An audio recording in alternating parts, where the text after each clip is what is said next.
नमस्कार, बहुत स्वागत है आपका इस बुलेटिन में। मैं हूं आपके साथ अवंतिका श्रीवास्तव। रुक करेंगे मध्य प्रदेश और छत्तीसगढ़ की तमाम बड़ी खबरों का और सबसे पहले जिक्र करेंगे मध्य प्रदेश के मौसम का, क्योंकि कुछ दिनों से लगातार गरज चमक के साथ बारिश होने का दौर जारी है। इसके साथ ही कुछ जगहों पर ओलावृष्टि भी हो रही है। साथ ही साथ मौसम विभाग के अनुसार अगले 30 अप्रैल तक यानी कि कल तक स्थिति यूं ही बनी रहने की संभावना। प्रदेश में पश्चिमी विक्षोभ की स्थिति काफी मजबूत है और इसी के चलते ये स्थिति बनी है। मौसम विभाग के मुताबिक आगामी 30 अप्रैल तक प्रदेश में बारिश का दौर जारी रहेगा। गरज चमक की स्थिति बनी रह सकती है और साथ ही साथ कहीं कहीं ओलावृष्टि होने की भी संभावना है। इसके साथ ही तेज हवाएं चलने की भी संभावना बनी हुई है। इसके अलावा विदिशा, रायसेन, दतिया, भिंड, कटनी, जबलपुर, नरसिंहपुर, पन्ना और सागर में ओलावृष्टि होने की संभावना।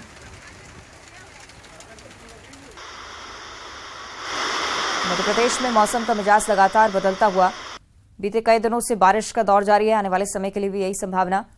न सिर्फ बारिश बल्कि ओलावृष्टि लोगों को परेशान कर सकती है। हालांकि गर्मी से राहत मिल रही है, लेकिन दूसरी तरफ किसानों की फसल को भी लगातार नुकसान पहुंच रहा है।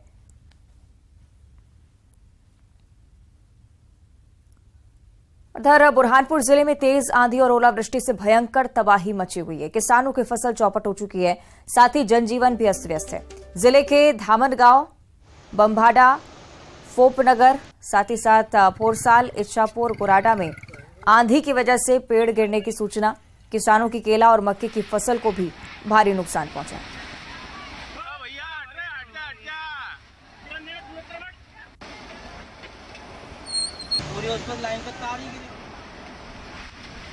तो देखिए बुरहानपुर की स्थिति आप देख रहे हैं। प्राकृतिक आपदा से तो धामनगांव के किसान और एरिया के किसान बर्बाद हो गए, क्योंकि कम से कम आधा घंटा बर्फ़बारी हुई।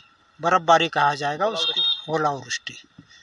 तो इस कारण केली के फसल पूरी तरह नष्ट हो गई। अब कोई केला वह खरीदने के लायक नहीं रहा, तो किसान बर्बाद हो गया। लाखों का नुकसान हो गया, करोड़ों का नुकसान बोला जाएगा। एक एक आदमी का लाखों का नुकसान हुआ है। और अभी फसल कटाई पर थी। बहुत जगह से ऐसे ये देखने में आ रहा है वीडियो कि केली की फसल तो टोटल 100% ख़त्म हो गई है। अब उसमें कोई बदल होने की गुंजाइश नहीं है। मेरे हिसाब से तो जिन किसानों ने केली लगाई है, ये किसान अब केला बहुल इलाका होने के कारण प्रत्येक किसान के यहाँ केली है। प्रत्येक किसान के यहाँ केली है। और इस कारण जो उनकी जो आर्थिक हालत ख़राब थी, फिर से और ख़राब हो गई है। और उधर खरगोन में बेमौसम बारिश में अनाज मंडी की लापरवाही की पोल खुल गई है। यहां सैकड़ों क्विंटल मक्का बारिश में बह गया। किसानों से मक्के को खरीदकर खुले मैदान में रखा गया था। तेज बारिश में कई क्विंटल मक्का पूरी तरह से बर्बाद हो चुका है। ये तस्वीरें आप देख रहे हैं खरगोन की। खुले में पड़े होने की वजह से मक्का की जितनी भी धान खरीदी गई थी, मक्का खरीदा गया था, वो भी तबाह हो चुका है। अनाज मंडी की ये तस्वीरें आप देख रहे हैं। लापरवाही का आलम यहाँ पर। बेमौसम बारिश की वजह से सब कुछ बर्बाद हो गया।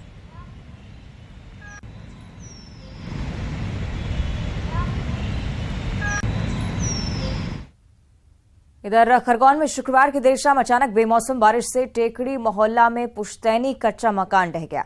हालांकि इसमें कोई जनहानि नहीं हुई है। गनीमत रही के समय रहते परिवार के लोग घर से बाहर निकल गए थे। इस दौरान परिजनों ने 2 विकलांग बच्चों को भी घर से सुरक्षित बाहर निकाल लिया था।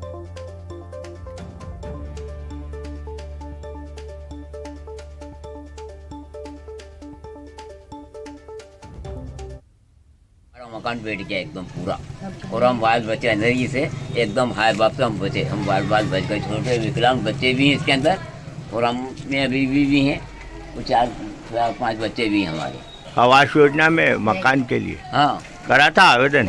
आवेदन नहीं करा था। क्यों नहीं करा? कह रहा था कि हमारे अभी हिस्से बांटे हमारे को। हमारे भाइयों ने एक नया पैसा नहीं, आज तक मेरी उम्र 60 साल की हो गई है, एक नया पैसा नहीं दिया है। बारिश हुई तो फिर एकदम गिरा, तो सारे बच्चे वही अंदर थे, बाल बच्चे। लोगों ने चिल्ला पुकार करी थी। आगे बढ़ते हैं भोपाल से अगली बड़ी खबर। सीएम शिवराज सिंह चौहान आज कर्नाटक के दौरे पर रहने वाले। विधानसभा चुनाव के लिए प्रचार करेंगे मुख्यमंत्री। सीएम शिवराज रोड शो में भी शिरकत करेंगे कर्नाटक में। 3 चुनावी जनसभाएं जिनमें संबोधित करते हुए मुख्यमंत्री आज नजर आएंगे। बीजेपी के पक्ष में वोटिंग की अपील करेंगे। लगातार कर्नाटक में चुनाव प्रचार की कमान संभालते हुए मुख्यमंत्री शिवराज सिंह चौहान आज भी 3 जनसभाएं आयोजित की जा रही हैं। इससे पहले हुक्केरी विधानसभा क्षेत्र में चुनाव प्रचार करते हुए नजर आए थे और अब कर्नाटक में 3 अलग अलग विधानसभा क्षेत्रों में जनसभाएं, जिसमें मुख्यमंत्री संबोधित करेंगे।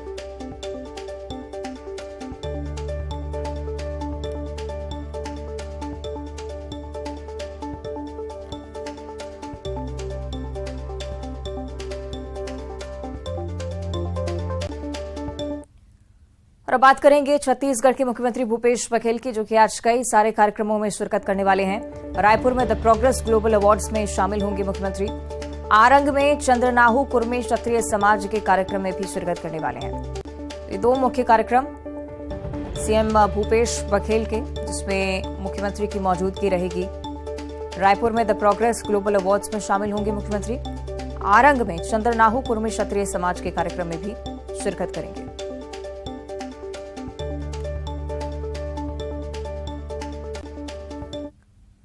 और एक बार फिर बात करेंगे राजधानी भोपाल की, जहां 6 कर्मचारी और पेंशनर संघ एकजुट हो गए हैं। 7 मांगों को लेकर अब धरना देने की तैयारी। पूरे प्रदेश में धरना का आयोजन किया जाएगा, ये बड़ा ऐलान पेंशनर्स और कर्मचारियों की तरफ से।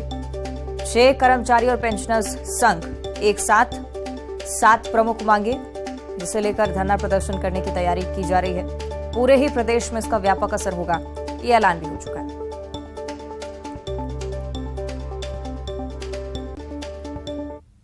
और अब रायपुर की बात करेंगे, जहां छात्रों को मिलेट से बना फूड उपलब्ध कराने का फैसला लिया गया है। प्रधानमंत्री पोषण शक्ति निर्माण योजना, इसके अंतर्गत मिलेट से बने फूड परोसे जाएंगे बच्चों को।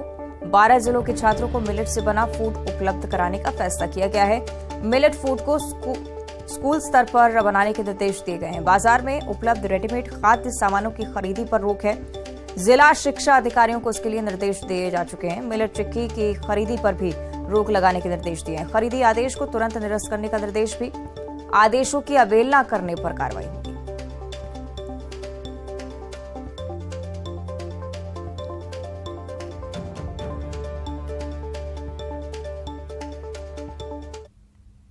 और कोरोना संक्रमण की अब चर्चा करेंगे। छत्तीसगढ़ में कोरोना की रफ्तार थमने का नाम नहीं ले रही। पिछले 24 घंटे में 369 नए मरीजों की पुष्टि हो चुकी है। धमतरी से 35, रायपुर से 34 नए मरीज मिले हैं। गोरेला पिंडर मरवाही 30 नए मरीजों की पुष्टि यहां से। प्रदेश में कोरोना से 3 मरीजों की मौत हुई है पिछले 24 घंटों में। रायपुर में 2 और बलौदाबाजार में 1 व्यक्ति की जान चली गई। कोरोना को लेकर ये जानकारी आपके साथ साझा कर रहे हैं। पिछले 24 घंटे में 369 नए केसेस। कोरोना की रफ्तार लगातार प्रदेश में बढ़ती हुई। धमतरी में सबसे ज्यादा 35 नए मामले। राजधानी रायपुर, गोरेला पिंडरा मरवाही, अलग अलग जिलों से प्रदेश स्तर पर भी कोरोना काफी एक्टिव। 3 मरीजों की मौत की पुष्टि कोविड-19 की वजह से। रायपुर में 2 और बलौदाबाजार में 1 मरीज की मौत की खबर है। सहयोगी मिथिलेश ज्यादा जानकारी के साथ जुड़ रहे हैं। मिथिलेश, प्रदेश स्तर पर कोरोना की क्या स्थिति है, ये भी जानना चाहेंगे, और क्या कुछ इंतजाम जमीनी स्तर पर इससे निपटने के लिए?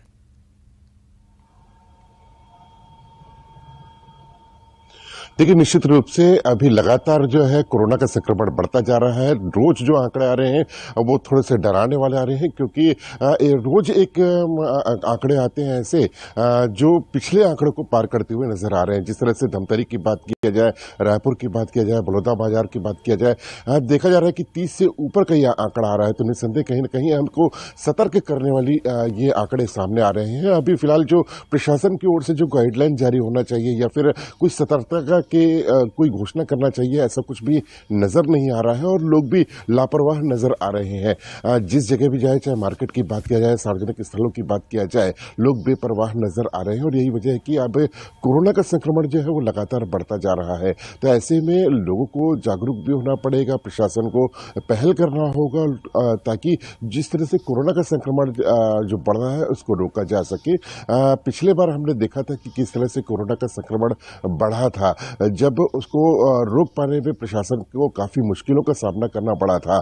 और अभी ऐसा वक्त है कि जब हमें सतर्क हो जाना चाहिए, प्रशासन को भी सतर्क हो जाना चाहिए और कोई ना कोई ऐसी गाइडलाइन जारी करना चाहिए ताकि कोरोना का जो संक्रमण धीरे धीरे फैल रहा है उसको समय रहते इसको रोका जा सके। और जो लोग हैं उनको भी जागरूक होना पड़ेगा ताकि समय रहते जो है कोरोना का संक्रमण को रोका जा सके। पिछले बार भी ये देखा गया था कि जब हम समय रहते इसको नहीं रोके थे और वो एकाएक जो कोरोना का संक्रमण था वो बढ़ गया था, जिसको रोकने में काफी परेशानी हुई थी। तो अब ऐसी स्थिति में जब हम देख रहे हैं कि धीरे धीरे कोरोना बढ़ रहा है तो उसको रोकने के लिए निस्संदेह कुछ प्रयास किया जाना चाहिए। बिल्कुल ठीक आप कह रहे हैं मिथिलेश, सख्त कदम की जरूरत। शुक्रिया आपका फिलहाल इस पूरी जानकारी के लिए। और अब कोरोना संक्रमण को लेकर हम चर्चा कर रहे थे, आगे बात कवर्धा की करेंगे, जहां गांव में एक परिवार ने प्रशासन से मदद की गुहार लगाई है। परिवार का हुक्का पानी बंद कर दिया गया है। दीवार गिरने को लेकर विवाद शुरू हुआ और इसे लेकर पूर्व सरपंच परिवार को परेशान करता रहा। पीड़ित रेखागार थाने के बमहनी गांव में रहते हैं और इन लोगों ने कलेक्टर और एसपी से अब इंसाफ की गुहार लगाई है।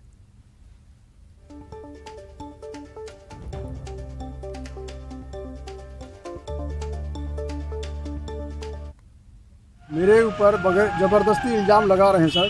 लाखन सिंह चौधरी ने मेरा बाउंड्री वाल गिरा दिया है करके, जबकि वो बाउंड्री वाल जो है शासकीय ज़मीन में बना रहा है वो, और 5 साल सरपंच भी रह चुका है वो, और इतना गांव में धौंस देता है कि मेरा क्या कर लोगे तुम, मैं जो कर लूँ ऐसा करके। और सर दीवार गिरने के बाद मेरे को 50,000 रुपया मांग रहे हैं कि आप गिराए हो करके। तो मैं सर इतना लंबी चौड़ी दीवार को मैं कैसे गिरा सकूँ। ये थाना रेंगाखार में ग्राम बमनी का ये मामला है और जो शिकायत पत्र प्राप्त हुआ उसके आधार पर प्रशासन के साथ रेवेन्यू की और पुलिस अधिकारी की टीम बनाकर उस गांव में भेजी जाएगी और इसमें शीघ्र। और अब बात करेंगे अंबिकापुर की, जहां न्यूज 18 की खबर का बड़ा असर हुआ है। पुलिस ने गुजरात के पोरबंदर में बंधक युवती के परिजनों से मुलाकात कर घटना की पूरी जानकारी ली है। 19 साल की युवती 10 मार्च को घर से लापता हो गई थी और बाद में पता चला कि उनकी लापता बेटी गुजरात में बंधक है। नौकरी का झांसा देकर वहां पर उसे ले जाया गया। परिजन बेटी की वापसी के लिए लगातार गुहार लगा रहे थे, लेकिन उनका आरोप था कि पुलिस मामले में कार्रवाई नहीं करेगी। न्यूज 18 ने जब इस मुद्दे को उठाया तो पुलिस हरकत में आई। बंधक युवती का अब पता लगाने में जुटी हुई है।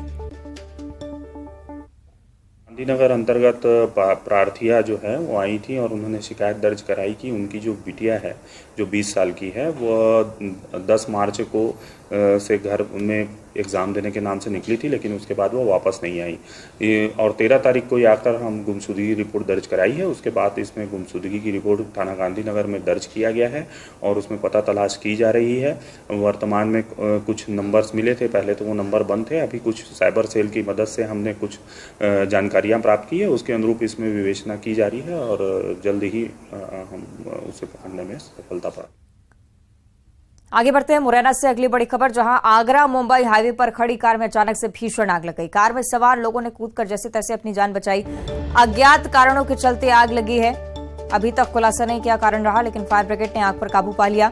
सिविल लाइन थाना क्षेत्र के कमिश्नर ऑफिस के सामने की ये पूरी घटना है। तस्वीरें आपको हम दिखा रहे हैं। मुरैना से तस्वीरें सामने आई हैं। चलती कार में अचानक से आग लगी, हालांकि कोई जनहानि नहीं। राहत भरी बात यही, दमकल की टीम को भी फौरन सूचना दी गई। मौके पर पहुंचकर आग पर काबू पाया गया। कारण अभी तक पता नहीं चल पाया किस वजह से आग लगी, लेकिन फिलहाल स्थिति नियंत्रण में। और अब रायपुर से अगली बड़ी खबर, आज बाघिन को कॉलर आईडी पहनाई जाएगी। कल अचानक मार में बाघिन छोड़ी जाएगी। सरगुजा से पकड़कर इस बाघिन को लाया गया है। अचानक मार के जंगल में इस बाघिन को अब छोड़ा जाएगा। पूरी तरह से स्वस्थ होने के बाद बाघिन को वापस से जंगल में छोड़ा जाना है। जंगल सफारी में ही इसका इलाज हो रहा है। सहयोगी ममता ज्यादा जानकारी के साथ जुड़ रही हैं। ममता, क्या अतिरिक्त जानकारी आपके पास?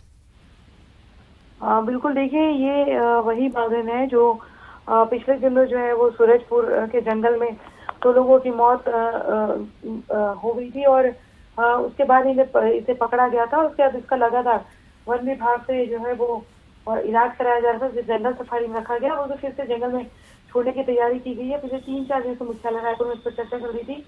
अब कॉलर आईडी लगाने के बाद में इसे अचानक मार के जो जंगल है वहां पर छोड़ा जाएगा। हालांकि इसे लेकर एक सवाल भी उठ रहा है कि काफी गोपनीय तरीके से इसे छोड़ना था, लेकिन वीडियो वायरल होने के बाद में सवाल भी उठ रहे हैं कि सुरक्षा को लेकर फिलहाल जो है वो भागने की स्थिति ठीक है और आज जो है कॉलर आईडी लगा के कॉर्नर पिंडारी के जो चिकित्सक है पीके जनरल उनकी टीम जो है वो रायपुर के जंगल सफारी तक पहुंचा था और उन्हीं के उसमें अभी जो बाघिन को वापस ले जाकर जो है रेडियो कॉलर लगाकर उसे जंगल में छोड़ा जाएगा और इससे जो है उसकी पूरी मूवमेंट को देखा जा सकेगा। इसके अलावा उस मूवमेंट के पीछे विभाग के कर्मचारी भी होंगे। अगर बाघिन किसी गांव की तरफ जाती है तो उसे वापस जंगल की तरफ खदेड़ा जाएगा।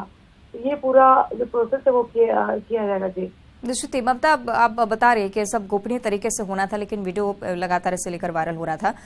आसपास ग्रामीणों की सुरक्षा के लिए भी शायद वन विभाग की तरफ से कोई कदम उठाए जा रहे हों, क्या इस बारे में अभी तक जानकारी, क्योंकि लगातार अब घातक हो चुकी है बाघिन? देखिए, ये निर्णय तो हो गया कि छोड़ा जाएगा और कहाँ तक छोड़ा जाएगा इसे लेकर भी बातचीत की जा रही है। लेकिन अगर हम बात करें तो वही स्थिति है कि ग्रामीण पिछले दिनों अगर हम बात करें तो बाघिन भी घायल पाई गई थी। दो लोगों की मौत हो गई थी, लेकिन बाघिन भी थोड़ी दूर पर पड़ी हुई थी, घायल अवस्था में पड़ी हुई थी। तो जाहिर तौर पर ये था कि रेस्क्यू किया था फिर जो वन विभाग है उसने, तो जाहिर तौर पर उसकी जान तो खतरे में थी और यही वजह है कि अभी कॉलर आईडी लगाया गया है ताकि मूवमेंट देखा जा सके। दूसरी बात अगर हम बात करें तो ये भी कहा जा रहा है कि वन विभाग के कर्मचारी भी पीछे जो है वो मूवमेंट में होंगे ताकि ये भी पता लगाया जा सके कि वो गांव की तरफ उस जो बाघिन है वो न जाए और वो खतरा जो है वो बना जो खतरा एक आशंका व्यक्त की जा रही है उससे बचा जा सके। दूसरी बात अगर हम बात करें तो आसपास गांव में बुनियादी भी कराई जा रही है, अवेयरनेस भी फैलाई जा रही है और जाहिर तौर पर इसे लेकर हमें खुद भी जागरूक होने की जरूरत है और कि इस बाघिन को जो है तमाम कदम यानी कि ग्रामीणों की सुरक्षा के लिए भी शुक्रिया आपका ममता जानकारी के लिए। और अब जबलपुर की बात करेंगे। नगर निगम और स्मार्ट सिटी ने प्रदेश की सबसे हाईटेक लाइब्रेरी बनाई है। इस लाइब्रेरी का खासियत यह है कि इसमें कंप्यूटर्स पर छात्र 15,000 किताबों का अध्ययन कर सकेंगे। इसके साथ ही यहां पर विदेशी भाषाएं भी सीख सकेंगे। प्रतियोगी परीक्षाओं की तैयारी करने वाले विद्यार्थियों के लिए ये लाइब्रेरी काफी मददगार साबित हो सकती है। जबलपुर की इस लाइब्रेरी को प्रदेश की पहली एडवांस्ड लाइब्रेरी माना जा रहा है। इस लाइब्रेरी में अभी 50 छात्रों ने अपना रजिस्ट्रेशन करवाया है, जो कि प्रतिदिन यहां आकर पढ़ाई करने वाले हैं। फिलहाल ये डिजिटल लाइब्रेरी पूरी तरह से तैयार नहीं हुई है, इसलिए इसे पायलट प्रोजेक्ट के तौर पर छात्रों के लिए निःशुल्क रखा गया है। कॉम्पिटिटिव एग्जाम के लिए लाइब्रेरी की आवश्यकता होती है, चाहे वो डिजिटल हो और चाहे वो फिजिकल हो, अपने बुक्स हो। और इसको लेकर स्मार्ट सिटी से एक बहुत शानदार लाइब्रेरी गांधी भवन में तैयार है। इधर सतना जिले के रामनगर ग्राम पंचायत बड़ा इटमा हमेशा ही सुर्खियों में बना रहता है और यहां पर से जागरूक ग्रामीण कुछ न कुछ अनोखा करते हुए नजर आते हैं। पहले गांव में शराबबंदी की गई और अब 10,000 रुपए का जुर्माना लगाया गया और अब ग्राम पंचायत की जागरूक महिलाओं ने मूसरमार सेना का गठन किया है। इस मूसरमार सेना में गाँव की महिलाएं शामिल हैं जो गांव के शराबियों को सबक सिखाएंगी। यदि गांव में अब कोई शराब पीकर गाली गलौज करता हुआ नजर आता है या शराब बेची जाती है तो इस मूसरमार टीम की महिलाएं उनको जमकर पीटेंगी। शराब के प्रतिबंध पर सामाजिक बैठकें हुई और सामाजिक बैठक में निर्णय लिया गया कि जो अवैध तरीके से शराब की बिक्री करेगा उस पर 10,000 रुपए का अर्थदंड जुर्माना लगेगा, साथ ही उसका सामाजिक बहिष्कार समाजें करेंगी। इसी तारतम्य में आज गांव की महिलाओं ने एक नई मूसरमार सेना का निर्माण किया। बड़ा इटमा में दारू बंद भाई, आज के बाद कोई पी तब खूब मूसर मारब। हम टीम बना लाइन है, जब वो आज दारू पी के आई आज के बाद तब मूसर मारब, गली में पाउता जहाँ पाउता। और इधर छत्तीसगढ़ के रेल यात्रियों की मुश्किलें लगातार बढ़ती हुई। 30 अप्रैल का दिन जब कई सारी ट्रेनें ऐसी जिनका मार्ग परिवर्तित रहेगा, तिरुपति बिलासपुर एक्सप्रेस इसमें शामिल है। टिटलागढ़ संबलपुर एक्सप्रेस का भी नाम शामिल। 1 मई को रायपुर विशाखापट्टनम रायपुर स्पेशल पैसेंजर रद्द रहेगी। कुछ ऐसी ट्रेनें जो कि रद्द रहने वाली हैं, कुछ डाइवर्टेड चलेंगी। बताया जा रहा है कि रेलवे स्टेशन के बीच ब्रिज का कार्य किया जाना है, इस वजह से ये परिवर्तन।